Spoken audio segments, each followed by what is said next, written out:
దైవ వాక్కు దాని ఆధ్యాత్మికత, spirituality of the word of God అనే అంశంపై ప్రసంగించవలసిందిగా మేమంతా ఒళ్ళంతా చెవులు చేసుకొని వింటూ ఉన్నాం.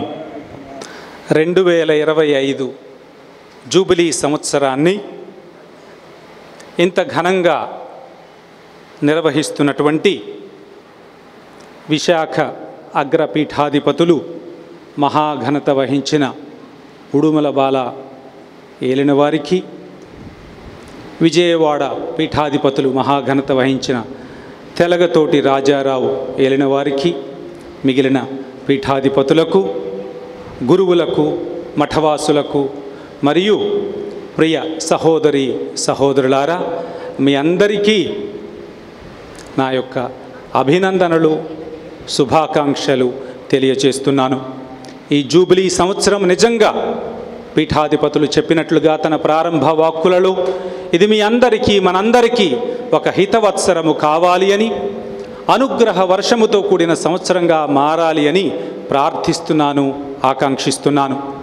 నా తరపునే కాకుండా నాతో పాటు ఇక్కడ ఉన్నటువంటి హైదరాబాదు అగ్రపీఠానికి చెందినటువంటి పీఠాధిపతులు సగిలి ప్రకాష్ పీఠాధిపతులు మరియు కరణం ధమన్ కుమార్ పీఠాధిపతులు వారి తరపున, మరియు మా అగ్రపీఠాధిపతులు కార్డినల్ పూల అంతోని గారి తరపున మీ అందరికీ మా యొక్క శుభాకాంక్షలు, అభినందనలు తెలియజేస్తున్నాను.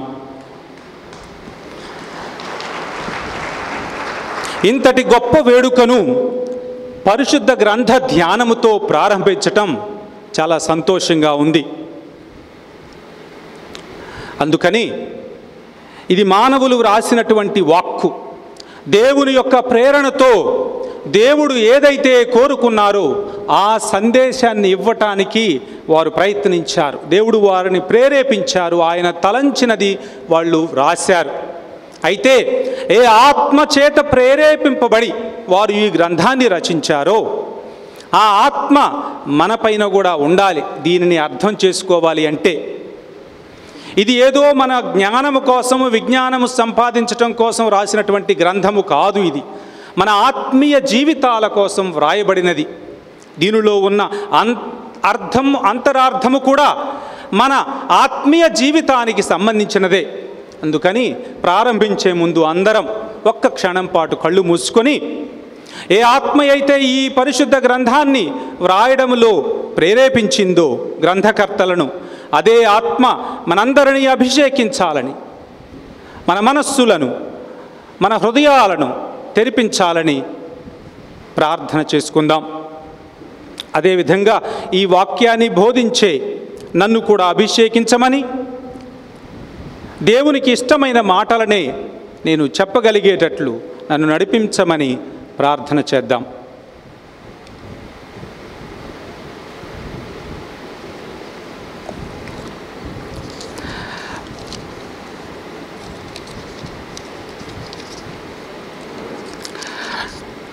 ఆదికాండము 2వ అధ్యాయము 7వ వచనం ఈ విధంగా ఉంటుంది. అప్పుడు దేవుడైన యావే నేల మట్టిని కొంత తీసుకొని దాని నుండి మానవుని చేసెను, అతని ముక్కు రంధ్రములలో ప్రాణవాయువును ఊదెను, మానవుడు జీవము గలవాడాయెను. ఆత్మ శరీరముల కలయిక మనిషి అని అంటూ ఉంటాం. అయితే ఉపదేశకుడు 12వ అధ్యాయము 7వ వచనములో అంటాడు, మరణించిన తరువాత ఎక్కడి నుంచి అయితే ఈ శరీరము పుట్టిందో అక్కడికి శరీరము వెళ్ళిపోతుంది, ఎక్కడ నుంచి అయితే ఆత్మ జనించిందో అక్కడకు తిరిగి ఆత్మ వెళ్ళిపోతుంది అని అంటాడు. అంటే పుట్టుట గిట్టుట కొరకే అని అంటాము. అదేవిధంగా మనము చిన్నప్పటి నుంచి నేర్చుకున్నాము సంక్షేపములో, దేవుడు మనిషిని ఎందుకు సృష్టించెను? తనను ప్రేమించి సేవించి అటు వెనుక మోక్షమును పొందుటకు దేవుడు మనిషిని సృష్టించెను అని చదువుకున్నాం.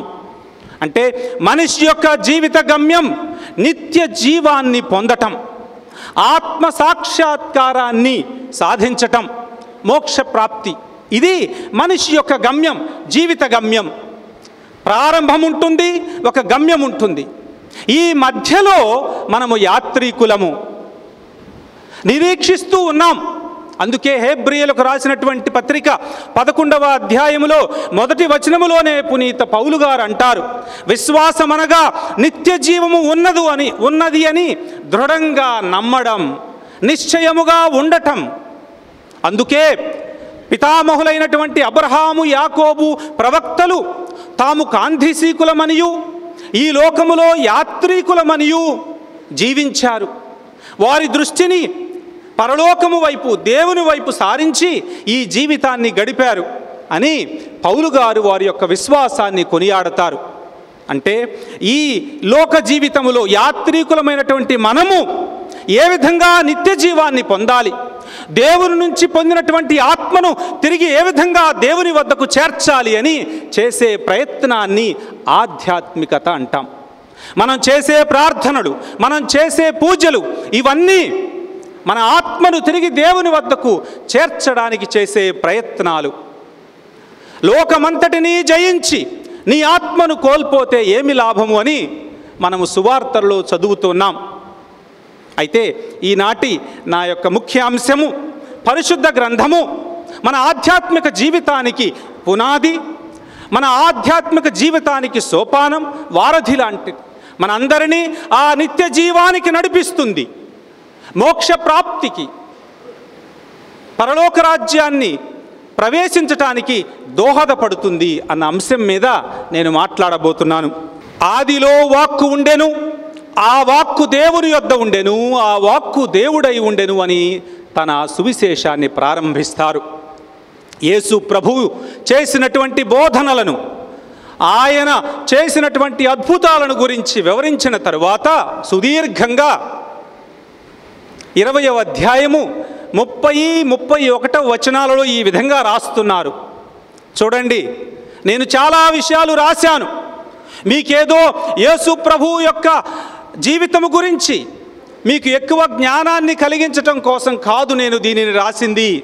ఆయనను గురించి రాయాలి అంటే ఇక్కడ ఉన్నటువంటి పుస్తకాలు, పేపర్లు చాలవు. కానీ నేను కొన్ని విషయాలను మాత్రమే మీకు వివరించాను. ఎందుకంటే ఈ మాటలను మీరు చదవడం ద్వారా మీలో విశ్వాసము జనించాలని, ఈ విశ్వాసము ద్వారా నిత్య జీవాన్ని పొందాలని నేను ఈ మాటలను రాశాను అని తన గ్రంథం చివరిలో చెప్తున్నారు. అంటే పరిశుద్ధ గ్రంథం యొక్క ఉద్దేశాన్ని ఆ మాటలలో వివరిస్తున్నారు.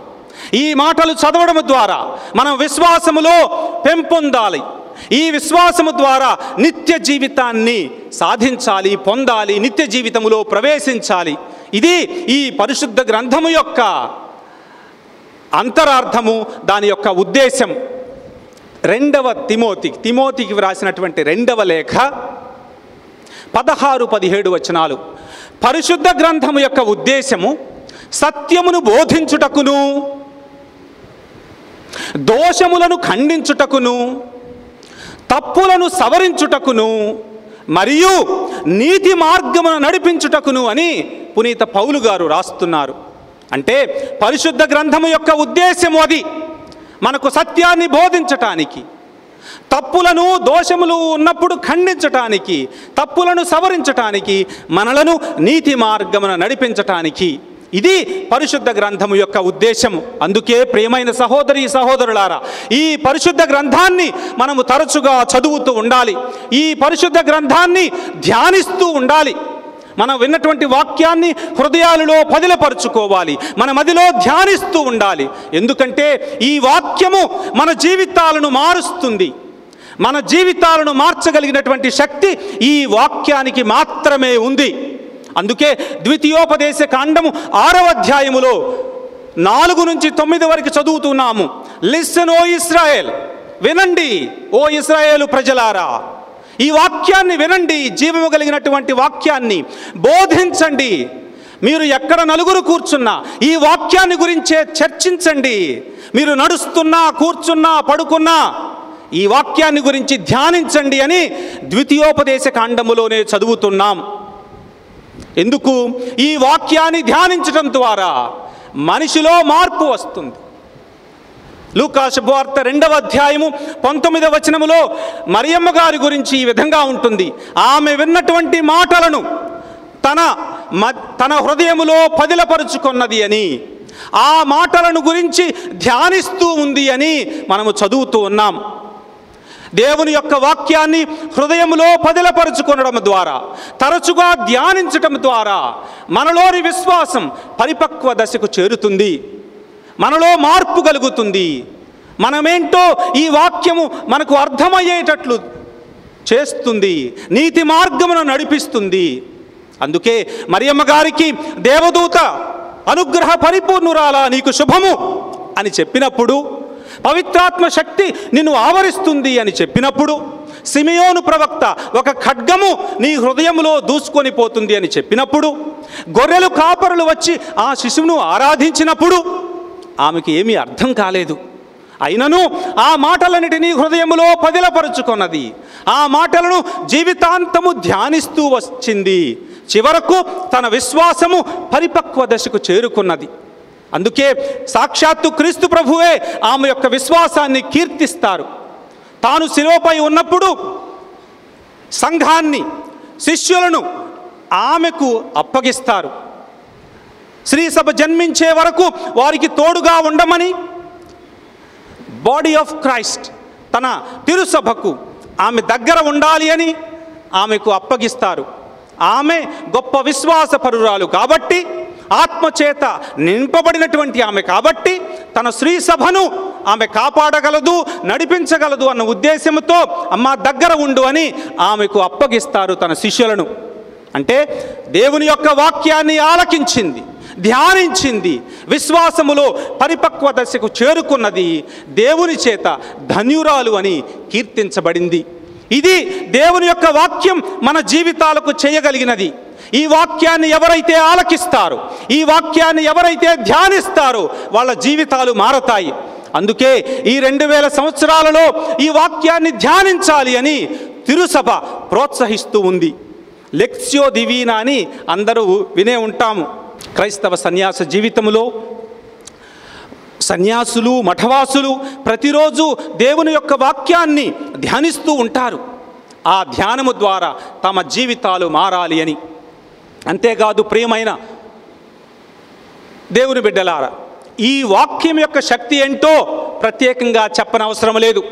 యెషయా ప్రవక్త 55వ అధ్యాయము 10వ వచనంలో ఈ విధంగా అంటారు, వానయు మంచును ఆకాశము నుండి దిగివచ్చి ఎచటికి మరలిపోక భూమిని తడిపి దాని మీద పైరును మొలిపించి పంట పండించునో. వర్షం వచ్చినప్పుడు పైరు పండటానికి, పైరును మొలిపించి పంట పండించటానికి సహాయపడుతుంది. పడినటువంటి వర్షము వృథాగా తిరిగిపోదు, ఆవిరైపోదు. ఆ విధంగానే, ఈ రీతిగానే నా నోటి నుండి వెలువడు వాక్కు కూడా ఉండును, అది నిష్ఫలముగా నా యొద్దకు తిరిగి రాక నా సంకల్పమును నెరవేర్చును, నేను ఉద్దేశించిన కార్యమును సాధించును. ఇది దేవుని యొక్క శక్తి, దేవుని వాక్కు యొక్క శక్తి. దేవుడు ఉద్దేశించినటువంటి కార్యమును నెరవేరుస్తుంది. మార్కు శుభవార్త 1వ అధ్యాయము 16వ వచనము నుంచి 20వ వచనం వరకు యేసు ప్రభువు ప్రథమ శిష్యులను పిలుస్తారు.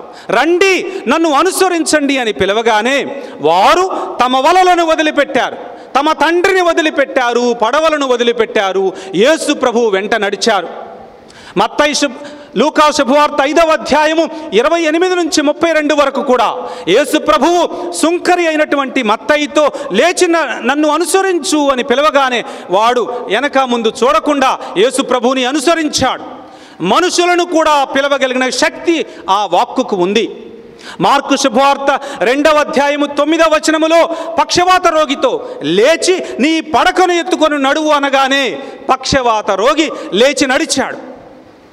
4వ అధ్యాయము మార్కు శుభవార్త, అదే శుభవార్త 4వ అధ్యాయం 39వ వచనములో గాలిని గద్దిస్తారు, శాంతింపుము అనగానే సముద్రము శాంతించింది. యోహాను శుభవార్త 11వ అధ్యాయము 43లో లాజరు లేచిరా అనగానే 4 రోజులు సమాధిలో ఉన్నటువంటి లాజరు లేచి వచ్చాడు. ఇది దేవుని వాక్కుకు గల శక్తి. మన జీవితాలలో అద్భుతాలు చేయగలదు. ఎలా సాధ్యపడుతుంది అనే ప్రశ్న రాకూడదు. దేవునికి సంబంధించినంత వరకు ఎలా అని ప్రశ్నించకూడదు. నీటిని ఏ విధంగా ద్రాక్షారసంగా మార్చారు, మృతులను ఏ విధంగా సజీవంగా లేపారు. ఇప్పుడు నేను చెప్పినటువంటి ఉదాహరణలు ఎలా జరిగింది దేవునికి అసాధ్యమైనది ఏదియూ లేదు అని మరియమ్మ గారితో దేవదూత చెప్పాడు. అంటే దేవునికి అసాధ్యమైనది ఏదీ లేదు. ఆయన మాట ఉచ్చరించగానే ఆయన అనుకున్నది జరుగుతుంది. అదేవిధంగా యోహాను శుభవార్త 14వ అధ్యాయము 6వ వచనములో ఈ యేసు ప్రభు ఈ విధంగా అంటారు, నేనే మార్గమును సత్యమును జీవమును. నా వాక్యములో మార్గం ఉన్నది, నిత్య జీవానికి బాటలు వేసే మార్గం ఉన్నది, నా మాటలో జీవం ఉన్నది. అందుకే ఆయన యోహాను శుభవార్త 10వ అధ్యాయము 10వ వచనములో జీవమునిచ్చుటకు వచ్చాను, నేను దానిని సమృద్ధిగా ఇచ్చుటకు వచ్చాను అని అంటారు. అదే శుభవార్త 6వ అధ్యాయములో, యోహాను శుభవార్త 6వ అధ్యాయము 47వ వచనములో నన్ను విశ్వసించువాడు నిత్య జీవమును పొందును అని అంటారు.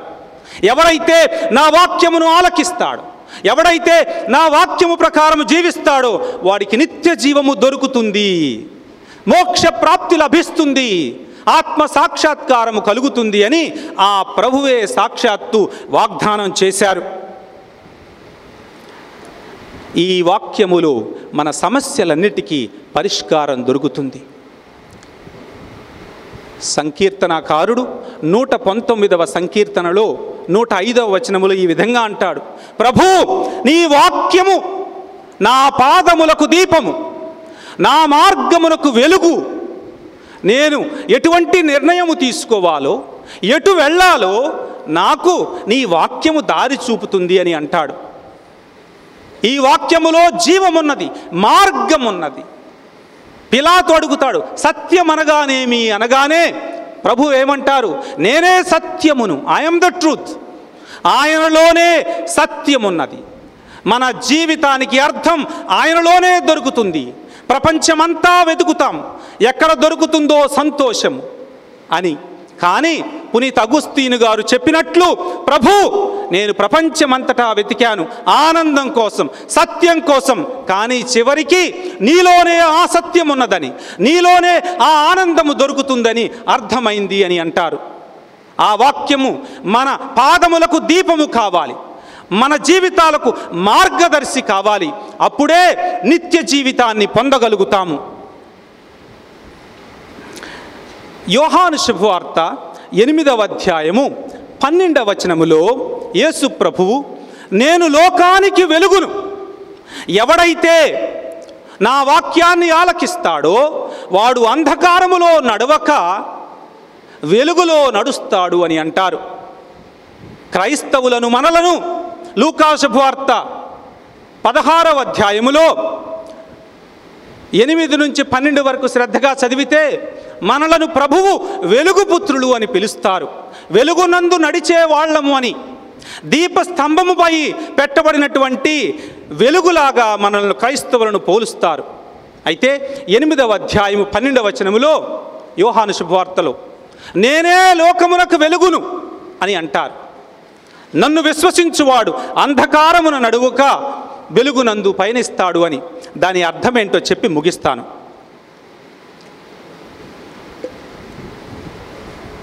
లూకా శుభవార్త 8వ అధ్యాయములో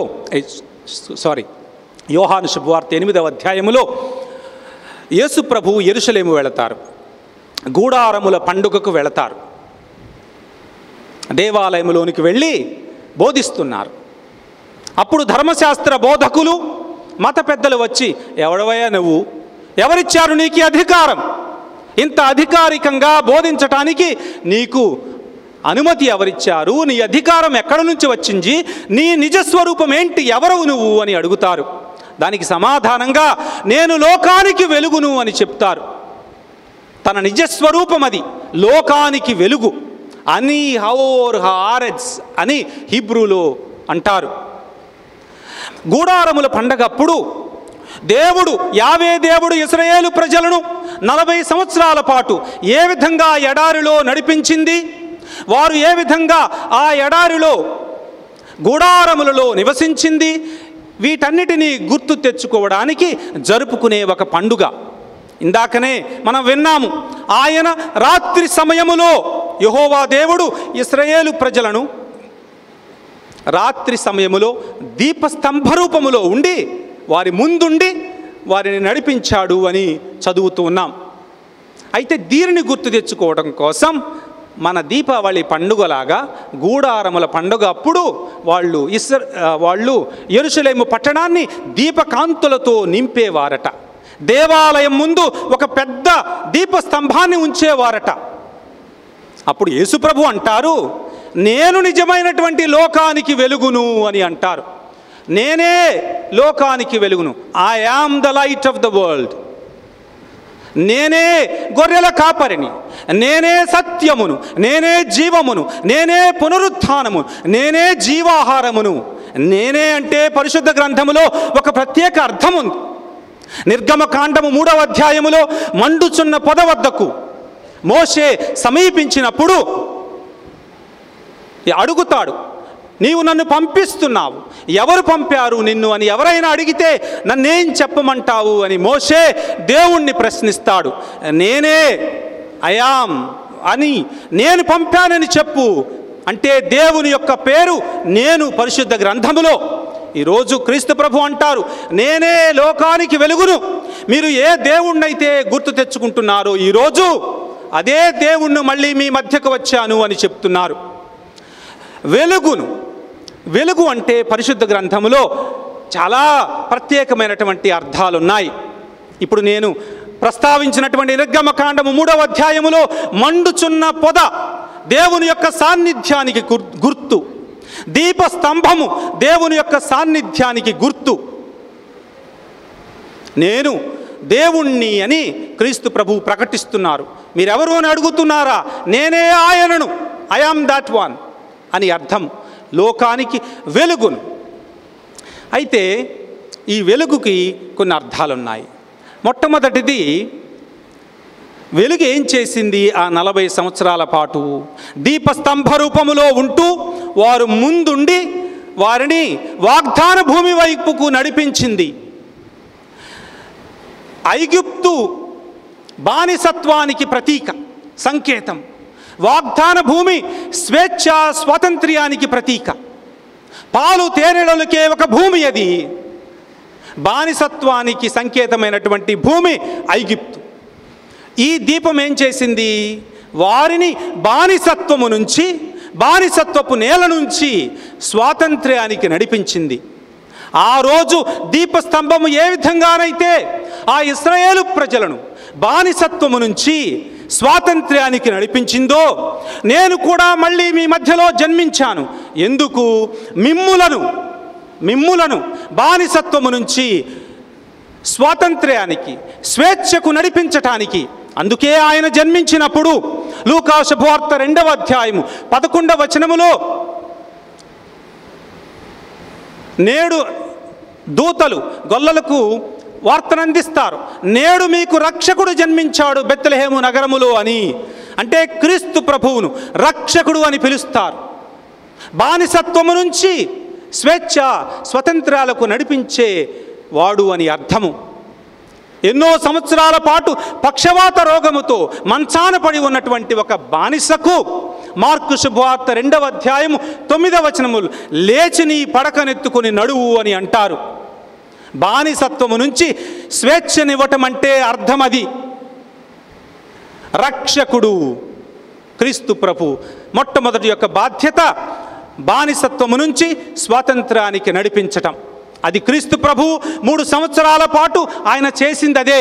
అందుకే లూకా శుభవార్త 4వ అధ్యాయము 18, 19 వచనాలలో అంటారు, నేను బంధీలకు విముక్తిని, కారాగార వాసులకు విడుదలనివ్వటానికి వచ్చాను.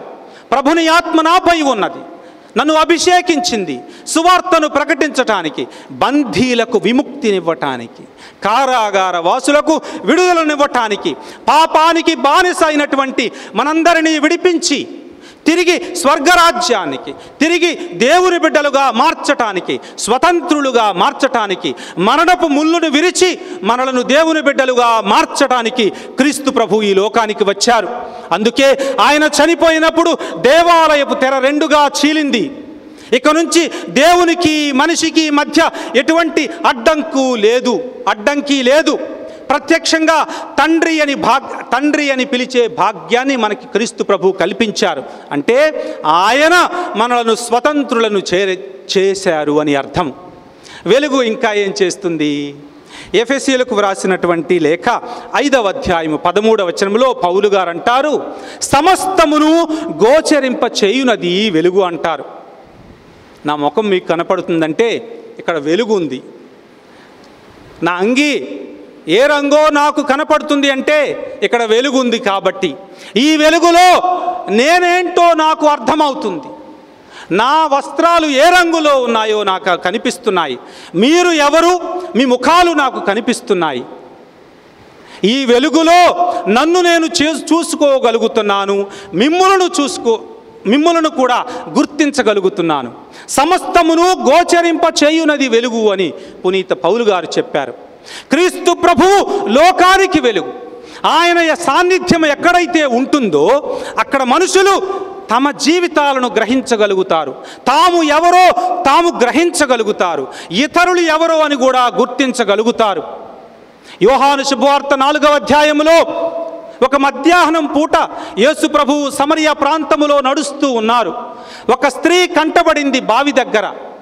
ఆయన సాన్నిధ్యములో, ఆయన వెలుగులో కొద్ది క్షణాలలోనే ఆమెకు తానెవరో అర్థమైపోయింది. తాను 5 భర్తలతో ఉంది, ఇప్పుడు ఉండేది 6వ వాడితో అని తనకు అర్థమైంది. ఆ క్రీస్తు ప్రభు యొక్క సన్నిధిలో తాను పాప జీవితాన్ని జీవిస్తున్నానని తాను గ్రహించగలిగింది. ఇది క్రీస్తు ప్రభువు సాన్నిధ్యం మనిషికి చేయగలిగింది.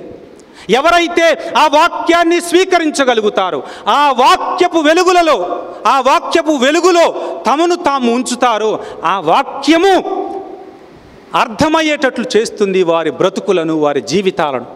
మరొకసారి లూకా శుభవార్త 19వ అధ్యాయము 1 నుంచి 10వ వచనాలలో ఒకసారి అంధకారములో నివసిస్తున్నటువంటి జక్కయ్య ఇంటిలోనికి ప్రవేశిస్తారు. 5 నిమిషాలలో వాడేంటో వాడికి అర్థమవుతుంది. ప్రభు, ఇప్పటి వరకు నాకు అర్థము కాలేదు. నీవు ఎప్పుడైతే నా ఇంట్లో అడుగు పెట్టావో నాకు వెలుగు వచ్చింది. నేను ఎటువంటి పాపములో జీవిస్తున్నానో నాకు అర్థమైంది ప్రభు అని ఇక నుంచి ఈ పాపాన్ని విడనాడుతాను. ఎవరి నుంచి అయితే దోచుకున్నానో వారికి 4 అంతలు తిరిగిస్తాను, పేదలకు సగమిస్తాను అని మారు మనస్సు పొందాడు. సమరయ స్త్రీ వెళ్ళి ఇతరులను క్రీస్తు ప్రభు వద్దకు తీసుకుని వస్తుంది. చూడండి, క్రీస్తు ప్రభు యొక్క వెలుగులో తమ బ్రతుకులేంటి, తమ నిజస్వరూపమేంటో వాళ్ళు గ్రహించగలిగారు. ఇతరులను కూడా ఆయన వద్దకు తీసుకుని వచ్చారు. అందుకే యెషయా ప్రవక్త 9వ అధ్యాయం 2వ వచనములో చెప్తున్నారు, అంధకారములో నివసించే ప్రజలు గొప్ప వెలుగును గాంచిరి అని. ఈ మాటలను క్రిస్మస్ పండుగ రోజు మొదటి పఠనములో చదువుతాం. క్రీస్తు ప్రభువు లోకానికి వెలుగుగా వచ్చారు. ఆ వెలుగు అంధకారములో నివసించే ప్రజలకు వెలుగునిస్తుంది, వెలుగులో నడిపిస్తుంది. అది 2వ అర్థం. పౌలు గారు హెబ్రీయులకు రాసినటువంటి లేఖలో 4వ అధ్యాయము 12వ వచనములో ఈ విధంగా అంటారు, దేవుని వాక్కు సజీవమును చైతన్యవంతమును అయినది, అది పదునైన 2 అంచుల ఖడ్గము కంటెను పదునైనది, జీవాత్మల సంయోగ స్థానము వరకును కీళ్ళు మధ్య కలియు వరకును అది ఛేదించుకొని పోగలదు. మానవుల హృదయం అందలి ఆశలను ఆలోచనలను అది విచక్షింపగలదు, పరిశీలించగలదు, శోధింపగలదు. ఆ వెలుగు ముందు ఎవడు దాచలేడు. తమ జీవితాలను ఎంత దాచుకోవాలని ప్రయత్నించినా కానీ ఆ వెలుగు వాళ్ళలోనికి ఇట్ పెనట్రేట్స్ ఇంటూ ఎవ్రీ డార్క్నెస్. ఇప్పుడు లైట్లు వేసామంటే ప్రతి మూలలోనికి వెళుతుంది, ప్రతి అంధకారాన్ని మనకు కనిపించేటట్లు చేస్తుంది. అందుకే ఎవరైతే క్రీస్తు ప్రభువుని అంగీకరిస్తారో, ఆ వాక్యాన్ని తమ జీవితాలలోనికి స్వీకరిస్తారో, ఆ వాక్యము వారందరికీ తమ బ్రతుకుల గురించి తెలియచేస్తుంది. అంతేకాకుండా ఈ వెలుగులో ఇతరులను కూడా మనము అర్థం చేసుకోగలుగుతాం. లూకా శుభవార్త 15వ అధ్యాయములో తప్పిపోయిన కుమారుని ఉపమానములో పెద్ద కుమారుడు వస్తాడు. వాడు ఇంటి బయట ఉంటాడు. ఏంటయ్యా, ఈ విధంగా నీ ఆస్తిని నాశనం చేసినటువంటి వాణ్ణి ఎలా తీసుకోగలిగావు ఇంట్లోకి అని ప్రశ్నిస్తాడు. ఆయన తండ్రి అని అర్థం చేసుకోలేకపోతున్నాడు. నీవు అని సంబోధిస్తాడు. తమ్ముణ్ణి వాడు అని సంబోధిస్తాడు. వాడికి అర్థం కావట్లా ఈ ముసలాయన తండ్రి అని, ఆ చిన్నవాడు తన తమ్ముడు అని. ఎందుకంటే వాడు అంధకారములో ఉన్నాడు, గేటు బయట ఉన్నాడు. అందుకే తండ్రి అంటాడు, అయ్యా నీకు అర్థం కావటం లేదు నేనెవరినో, వాడెవడో నీకు అర్థం కావడం లేదు, ముందు నీవు లోపలికి ప్రవేశించు అని ఆహ్వానిస్తాడు. తండ్రి గృహము వెలుగుతో నిండినటువంటి గృహము, ముందు లోపలికి రా నాయన అని పిలుస్తాడు. ప్రియమైన దేవుని బిడ్డలారా, ఎవరైతే ఈ యొక్క దేవుని వాక్యం అనే వెలుగు చేత ప్రసరింపబడతారో, ఈ వాక్యాన్ని అంగీకరిస్తారో, వారికి ఇతరులు కూడా అర్థమవుతారు. ఈమె నా అమ్మ, ఈయన నా తమ్ముడు, ఈయన నా తండ్రి అని గ్రహించగలుగుతారు. ఇవ్వవలసినటువంటి గౌరవం ఇస్తారు. సరైనటువంటి సంబంధాలను ఏర్పరచుకోగలుగుతారు. ఆ దేవుని యొక్క వెలుగులోనే మనము ఇతరులను గౌరవించగలుగుతాము. ఇతరులతో నిజమైనటువంటి యథార్థమైనటువంటి సంబంధాలను కూడా స్థాపించుకోగలుగుతాం.